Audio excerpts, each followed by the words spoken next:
Hello mga mami. So ito na naman, walang katapusan ng pamimilo ng mga damit. Ilang araw na ata ito dito. 3 days na rin siguro. Naputol-putol ang aking vlog kasi hindi pa masyado marunong ang mami niya. Kaya small clip lang, pakunti-unti.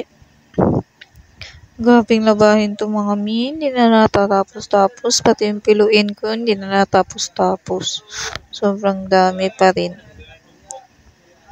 Hirap talaga maging house kapagod. Dito, may kalat pa akong lilinisin. Pero inuna ko muna yung piluin.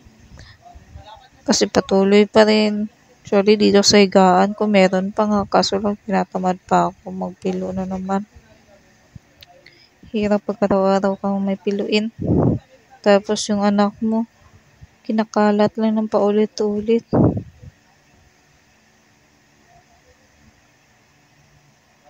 Diba, hindi natapos-tapos. Ang dami pa rin talaga.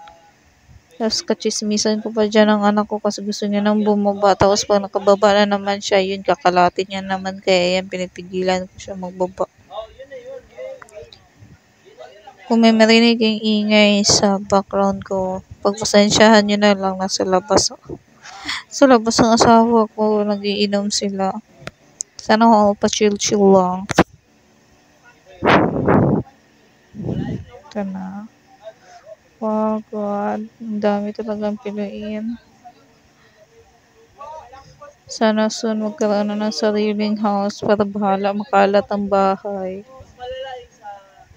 Hindi din naman okay ang kalat ng bahay, pero nakakatamad lang talaga pag inanda yung tamad mo. Oh my God. Diba? Kasi yung upuan nagiging tambakan na. Yan no. Panoorin niya na lang maingami kasi ang ingay talaga. Thank you.